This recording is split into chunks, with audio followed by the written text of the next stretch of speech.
在古神中，没有修真界有关修为的划分。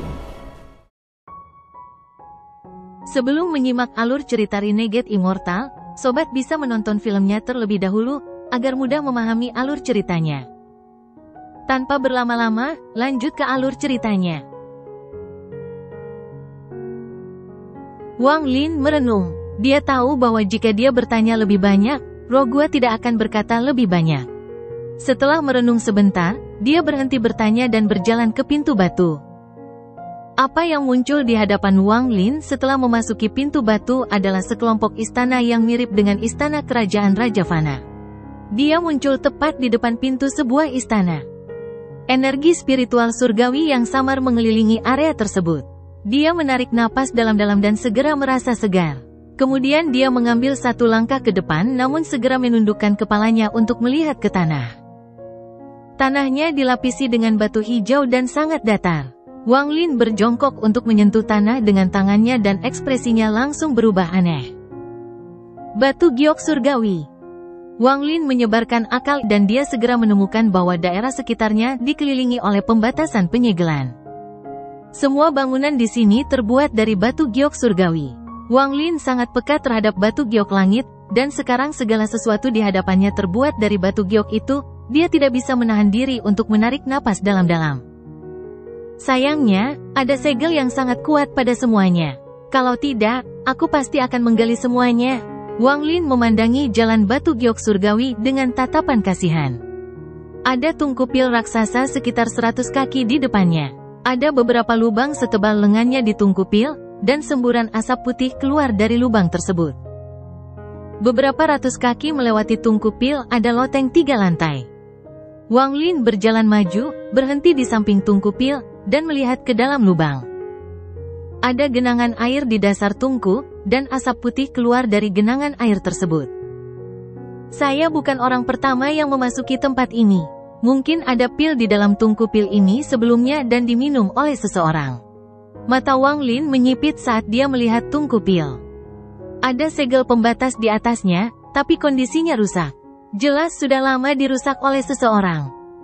Setelah hati-hati melihat sekeliling, Wang Lin berjalan menuju loteng. Dia berhenti di depan loteng dan melihatnya. Loteng itu disegel, dan bahkan ada segel di masing-masing dari 3 anak tangga menuju ke sana. Ini adalah segel lengkap. Setelah pembatasan diaktifkan, segala sesuatu di dalam dan di luar loteng dapat menjadi pembatasan dan menutup seluruh loteng. Metode penyegelan ini bahkan sangat jarang terjadi pada zaman dahulu. Menurut beberapa buku yang saya baca, tercatat bahwa metode ini berasal dari alam surgawi dan disebut sebagai batasan surgawi. Wang Lin melihat sekeliling dan bergumam, gua ini dipenuhi dengan batasan surgawi. Mungkinkah ini benar-benar gua surga tertentu? Sambil memikirkan hal ini, Wang Lin menjadi lebih berhati-hati. Meskipun batasan di loteng di hadapannya telah dilanggar oleh seseorang, dia hanya akan mengambil langkah setelah memeriksa sekelilingnya dengan cermat. Loteng itu memiliki 3 lantai, dan Wang Lin hanya akan naik 1 langkah setelah mengamati dengan cermat. Meskipun ini memakan banyak waktu, ini memungkinkan Wang Lin melihat dengan jelas semua batasan di dalam loteng. Loteng ini benar-benar kosong, bahkan tidak ada meja atau kursi yang tersisa.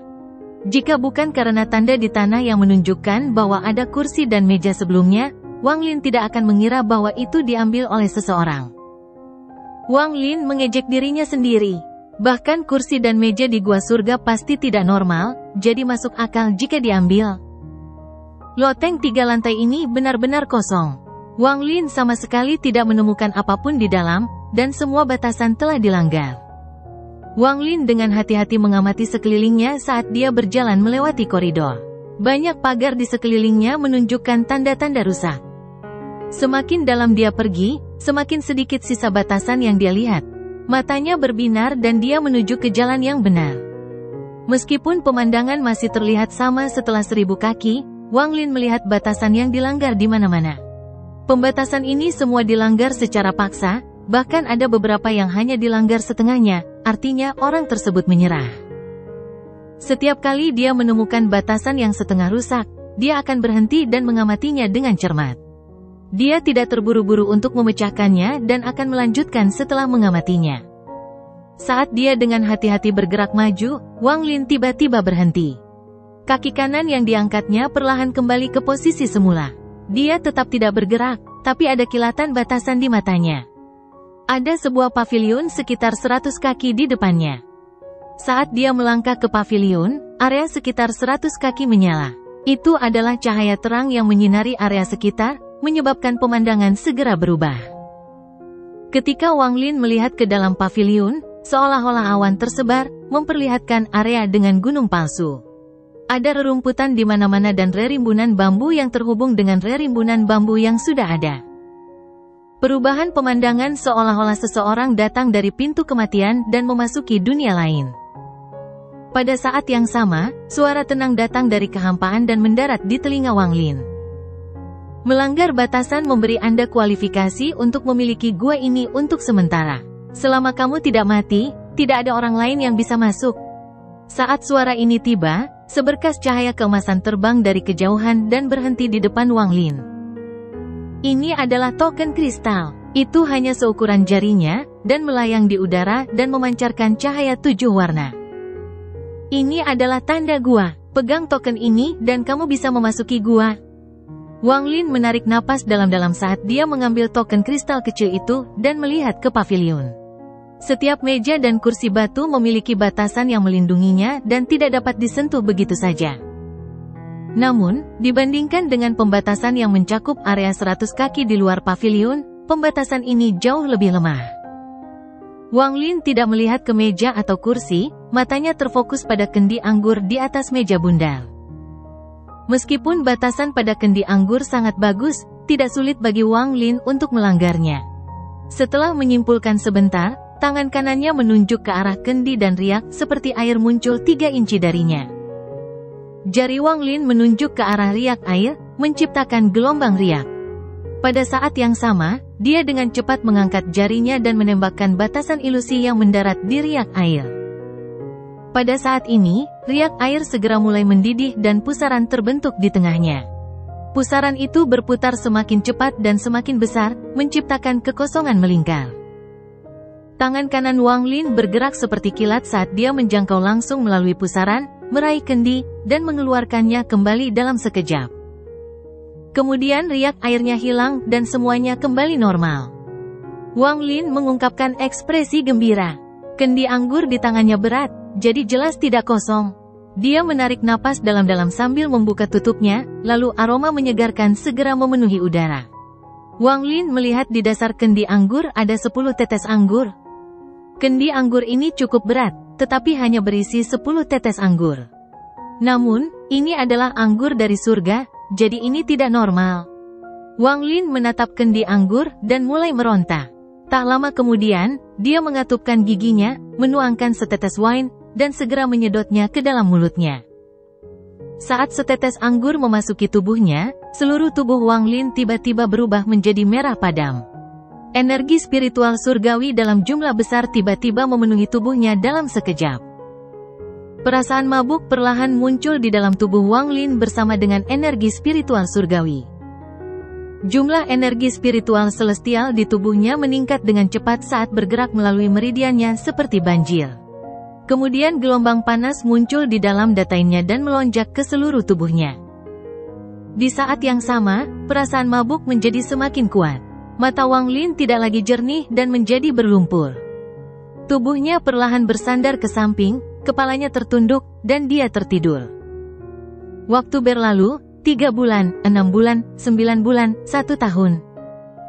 Wang Lin tertidur sepanjang tahun ini, dan sementara itu, suara dengkuran terdengar dari mulutnya.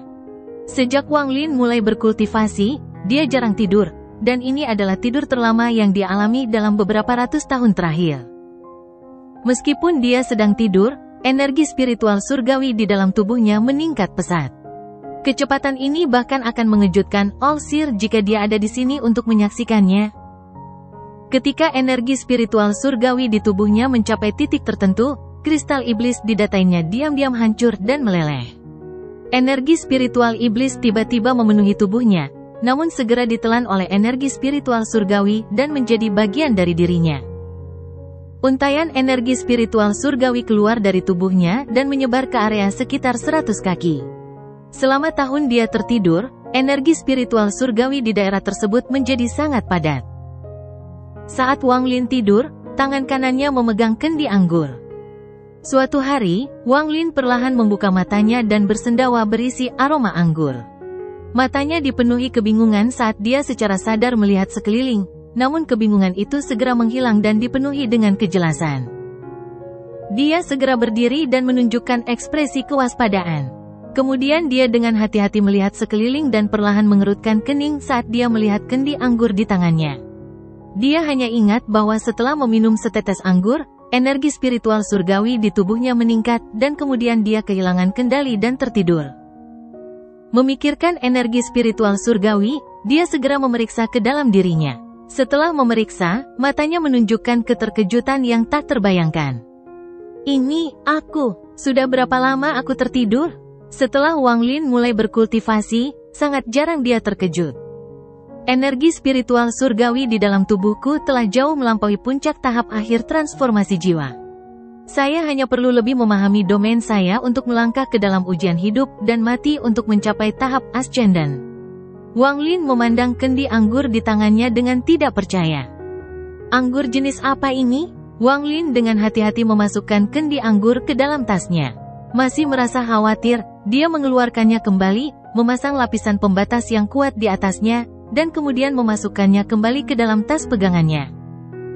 Aku harus membersihkan tempat ini sepenuhnya. Saat ini, minat Wang Lin terhadap tempat ini mencapai puncaknya.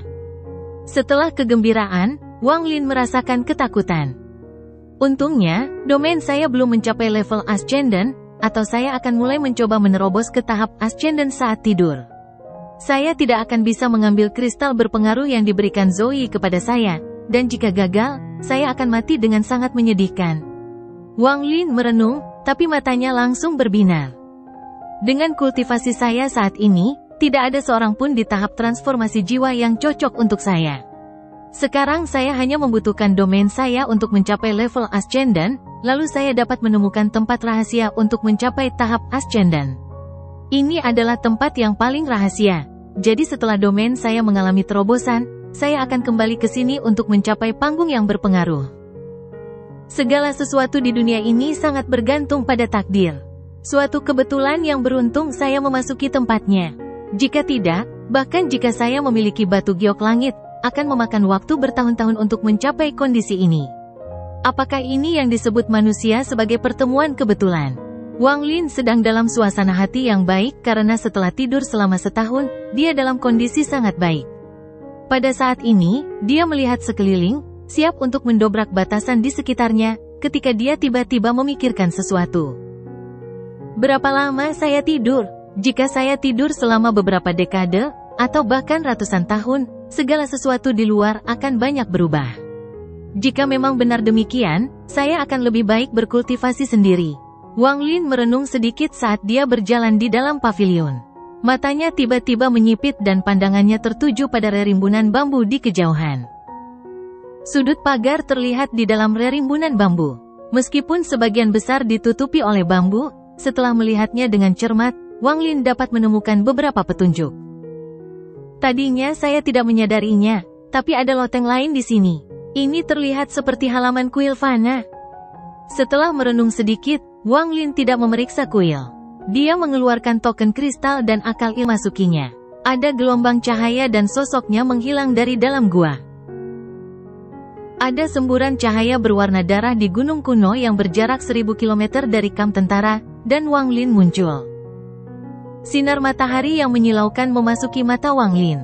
Dia melihat sekeliling dengan perasaan seperti sedang melihatnya dari dunia lain. Garis samar kota iblis kuno sepertinya tidak berubah sejak dia pergi.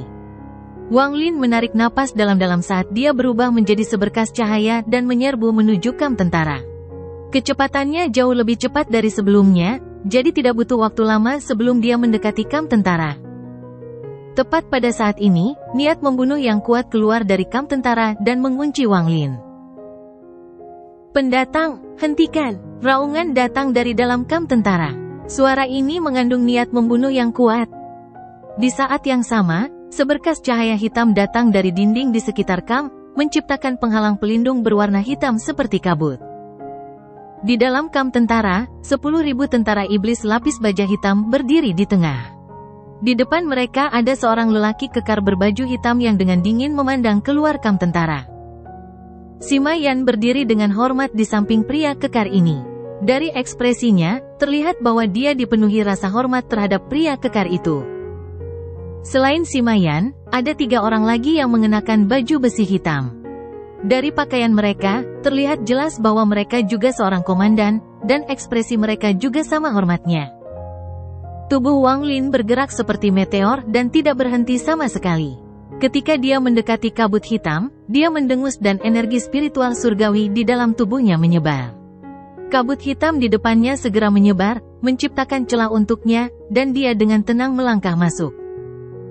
Pria kekar berbaju hitam dengan dingin menatap Wang Lin sambil melambaikan tangannya dan berteriak, siapapun yang berani masuk ke kamp militer akan dibunuh tanpa pertanyaan. 3 komandan di belakangnya menyerang tanpa ragu-ragu. Sima Yan mengenali Wang Lin, jadi dia ragu-ragu sejenak sebelum mengatupkan giginya dan keluar. Dari 4 komandan, 3 diantaranya setara dengan penggarap transformasi jiwa tahap awal dan salah satunya sama dengan penggarap transformasi jiwa tahap pertengahan. Jika sebelum Wang Lin memasuki gua, dia masih bisa menang, tapi itu akan menyebabkan dia mendapat masalah dan menundanya sedikit. Hal ini terutama karena mereka berempat memiliki banyak energi spiritual iblis. Saat mereka menyerangnya, energi spiritual iblis mereka berbentuk 4 binatang iblis yang membuat mereka semakin ganas. Tapi saat ini budidaya Wang Lin telah mencapai puncak tahap akhir transformasi jiwa, jadi dia saat ini berdiri di puncak pembudidaya transformasi jiwa. Ketika dia melihat mereka berempat berlari ke arahnya, ekspresinya benar-benar tenang. Mundur. Wang Lin berdiri diam dan hanya membuka mulut untuk mengucapkan 2 kata itu. Meskipun suaranya rendah, suaranya mengandung energi spiritual surgawi dari seorang kultivator transformasi jiwa tahap akhir. Suaranya seperti guntur yang bergema di telinga keempat komandan. Hanya komandan yang setara dengan kultivator transformasi jiwa tingkat menengah yang mampu menolaknya hanya dengan ekspresinya yang berubah. 3 lainnya hanya setara dengan penggarap transformasi jiwa tahap awal, jadi perbedaan tingkat budidaya terlalu besar. Wajah mereka menjadi pucat, dan tubuh mereka gemetar dan tanpa sadar berhenti. Meskipun budidaya mereka dapat dibandingkan dengan pembudidaya transformasi jiwa, mereka masih terlalu jauh di bawah level Wang Lin. Wang Lin sekarang berada di puncak tahap transformasi jiwa. Ekspresi Wang Lin netral saat dia berjalan ke depan. Meski langkahnya lambat, namun tegas. Komandan yang budidayanya setara dengan kultivator transformasi jiwa tahap tengah segera mengambil langkah ke samping, karena dia tidak berani menghentikan Wang Lin. Adapun 3 orang lainnya, mereka semua terkejut, terutama Sima Yan, yang paling terkejut di antara mereka semua, dan dia bahkan tidak berani menatap Wang Lin. Dia merasa sangat beruntung saat itu. Jika dia tahu Wang Lin memiliki kultivasi seperti itu, dia tidak akan pernah berani memprovokasi Wang Lin saat itu. Namun hatinya langsung bergetar saat memikirkan apa yang terjadi pada 13 dan Hu Pao. Dia diam-diam mengutuk dan merasa menyesal. Saat Wang Lin melangkah mendekat, 10.000 tentara iblis berpencar untuk membuat jalan. Mereka semua mengenali Wang Lin, dan pemandangan dari masa lalu terlintas di hati mereka. Perasaan kompleks dan ketakutan mereka terhadap mantan komandan misterius mereka muncul lagi di hati mereka. Beberapa tentara iblis di sini masih baru dan belum pernah melihat Wang Lin sebelumnya. Meskipun mereka memiliki keraguan di dalam hati mereka, setelah melihat bagaimana bahkan para komandan tidak berani menghentikannya, mereka semua tanpa sadar mundur. Hampir dalam sekejap, sebuah lorong panjang muncul di hadapan Wang Lin, dan di ujung lorong itu ada pria kekar berbaju hitam. Matanya masih dingin, tapi saat ini ada suasana serius yang berkumpul di sekelilingnya. Matanya dingin, tapi mata Wang Lin bahkan lebih dingin. Seluruh tubuh Wang Lin seperti sepotong es yang tidak pernah mencair saat dia berjalan selangkah demi selangkah menuju pria kekar berbaju hitam. Saat dia lewat, para prajurit iblis lapis baja hitam di dekatnya semua mundur selangkah, saat mereka merasakan perasaan tercekik datang dari lubuk hati mereka. Aura serius di sekitar pria kekar berbaju hitam menjadi lebih kuat saat dia mengeluarkan suara gemuruh dan mengambil langkah maju. Langkah ini menyebabkan auranya segera keluar. Aura ini tidak terlihat, tetapi semua tentara iblis di sekitarnya merasakannya, menyebabkan mereka tanpa sadar mundur lebih jauh lagi. Ekspresi Wang Lin masih dingin. Dia tidak berhenti sedikit pun dan terus berjalan maju selangkah demi selangkah. Aura dari pria kekar berbaju hitam menghilang saat mendarat di tubuh Wang Lin dan tidak dapat mempengaruhi Wang Lin sama sekali. Wang Lin bisa melihat budidaya pria kekar itu dalam satu pandangan. Energi spiritual iblis pria kekar itu setara dengan energi spiritual seorang kultivator transformasi jiwa tahap akhir yang belum mencapai puncak tahap akhir. Aura Wang Lin sendiri meningkat gila-gilaan dengan setiap langkah yang diambilnya. Saat dia berjalan, embun beku mulai muncul di tanah dan menyebar. Pria kekar berbaju besi hitam berada dalam posisi yang tidak menguntungkan dalam hal aura mereka, jadi perasaan tercekik segera muncul di hatinya. Dia secara tidak sadar ingin mundur selangkah, tapi dia segera memaksa dirinya untuk berhenti. Dia tahu jika dia mundur, dia akan kehilangan momentumnya dan musuhnya mungkin akan mengambil kesempatan itu untuk segera menyerang. Tetapi jika dia tidak mundur, tekanan tak kasat mata itu akan terus memadat dalam dirinya seperti orang gila. Dia hanya menghadapi tekanan seperti ini ketika menghadapi Jenderal Iblis. Akhirnya, ketika Wang Lin hanya berjarak 20 langkah darinya, pria kekar berbaju hitam, yang dahinya berkeringat, berteriak, "Komandan Wang, apa yang ingin kamu lakukan?" Wang Lin dengan tenang membuka mulutnya sambil terus melangkah maju. "Ini adalah kamp militer saya, menurutmu apa yang aku inginkan?" Pria kekar berbaju besi hitam segera merasakan tekanan yang sangat besar pada tubuhnya seolah-olah ada banyak gunung besar yang menekannya. Dia menahan keinginannya untuk mundur dan berteriak, "Kamu telah hilang selama lebih dari setahun, dan Jenderal Iblis telah lama mencabut pangkatmu sebagai komandan." 1 tahun? Jadi ini baru 1 tahun? Hati Wang Lin merasakan sedikit kelegaan, tapi auranya menjadi lebih kuat. "Di mana kedua pengikutku?" Ketika Wang Lin memasuki kamp tentara, perasaan ini menyebar dan tidak menemukan 13 atau Hu Pao. Saat ini, hanya ada sekitar 10 langkah antara dia dan pria kekar berbaju hitam. Semburan aura kuat menghantam pria kekar itu seperti binatang buas. Dia menahan keinginannya untuk mundur selangkah, karena sebagai komandan utama, dia tidak bisa membiarkan seorang komandan menekannya, atau posisinya tidak lagi aman. Bahkan jika budidaya komandan ini lebih kuat dari miliknya. Wang Lin segera menyadari bahwa pria kekar itu telah mencapai batasnya, jadi dia segera mempercepat dan mengambil 7 langkah berturut-turut. Pria kekar itu segera merasakan aura Wang Lin meningkat pesat dalam 7 langkah itu. Rasanya seperti gunung yang tak terhitung jumlahnya baru saja menimpanya. Dia tidak bisa lagi menahan tekanan ini dan tanpa sadar mundur selangkah. Pria kekar itu mundur 1 langkah dan tekanannya melemah. Sebagai reaksinya, tekanan Wang Lin segera meroket dan mencapai puncaknya. Tidak baik, ekspresi pria kekar itu berubah, dan pada saat yang sama, mata Wang Lin menjadi dingin. Dia melesat ke depan seperti kilat dan menyerang langsung ke arah pria kekar berbaju hitam. Pada saat ini, puncak budidaya transformasi jiwa tahap akhir dengan cepat terungkap. Saat pria kekar itu mundur, tangannya mengepal dan segera melayangkan pukulan, menyebabkan suara gemuruh yang keras, dan gelombang suara menyebar ke depan. Pada saat yang sama, energi spiritual iblis di tubuhnya melonjak dan segera membentuk seekor kura-kura hitam yang lebarnya sekitar 1000 kaki. Kura-kura hitam ini ditutupi duri yang tak terhitung jumlahnya di punggung dan ekornya. Saat ekornya terayun, rasanya seperti bisa menyebabkan ruang itu sendiri hancur saat garis-garis hitam muncul di udara. Wang Lin melangkah ke arahnya melalui udara, bergerak secepat kilat.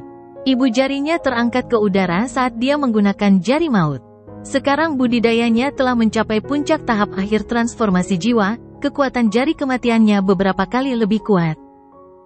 Jika bukan karena fakta bahwa tentara iblis telah mundur, daging dan energi spiritual iblis mereka akan diserap oleh jari kematian. Meskipun mereka telah mundur, sebagian energi spiritual iblis mereka masih terserap oleh jari kematian. Pada saat ini, gelombang energi spiritual iblis berkumpul di jari Wang Lin dari langit dan bumi. Beberapa tentara iblis yang tidak mengenal Wang Lin berada terlalu dekat dan mereka merasakan darah di tubuh mereka mendidih. Dalam sekejap mata, darah di tubuh mereka berubah menjadi esensi dan terbang keluar dari tubuh mereka. Untungnya, rekan mereka dengan cepat menarik orang-orang yang membeku di tempatnya, mencegah pembantaian. Langit dan bumi berubah warna karena jari kematian Wang Lin, dan seluruh perkemahan kini tertutup kegelapan. Gelombang suara yang tercipta dari pukulan yang dilontarkan pria kekar itu segera runtuh. Jempol Wang Lin tidak berhenti sejenak saat menekan tubuhnya. Pada saat ini, segala sesuatu dalam jarak 1000 kaki berkumpul di jarinya. Saat jari kematian turun, pria kekar berbaju hitam memiliki ilusi bahwa dia sedang bertarung melawan surga. Pria kekar itu meraung dan tubuhnya langsung menyatu dengan kura-kura hitam di belakangnya. Sekarang matanya dipenuhi cahaya iblis. Pada saat ini, Wang Lin akhirnya bertemu dengan penduduk asli yang menggunakan mantra iblis asli. Pada saat pria kekar itu menyatu dengan kura-kura hitam, ia tampak hidup saat ia mengaum dan ekornya melesat ke arah Wang Lin. Mata Wang Lin menjadi dingin dan jari kematiannya menekan ekor kura-kura hitam itu. Ekornya segera mulai pecah sedikit demi sedikit, dan ini mulai mempengaruhi seluruh tubuh. Perbedaan antara kultivator transformasi jiwa tahap akhir puncak dan kultivator transformasi jiwa tahap akhir yang normal adalah kesenjangan besar yang tidak dapat dengan mudah dilintasi. Belum lagi fakta bahwa mantranya sangat kuat, kekuatan jari itu sangat dekat dengan kekuatan seorang kultivator ascendant. Tubuh kura-kura hitam itu hancur dan baju besi pria kekar itu pecah berkeping-keping. Dia batuk seteguk darah sebelum dipaksa mundur beberapa langkah dan berlutut dengan satu kaki. Mantra iblis pasti memiliki kekuatan luar biasa. Wang Lin dengan dingin menatap pria kekar itu. Jika itu adalah seorang kultivator, tingkat kultivasi mereka akan turun, tetapi ini tidak terjadi pada pria kekar. Meski lukanya terlihat serius, fondasinya tidak terluka sama sekali. Tangan kanan Wang Lin meraih ke belakangnya dan tubuh Si Mayan segera terbang ke arahnya dan ditangkap olehnya. "Di mana pengikutku?" Suara Wang Lin bagaikan angin dingin musim dingin yang bertiup ke telinga Si Mayan.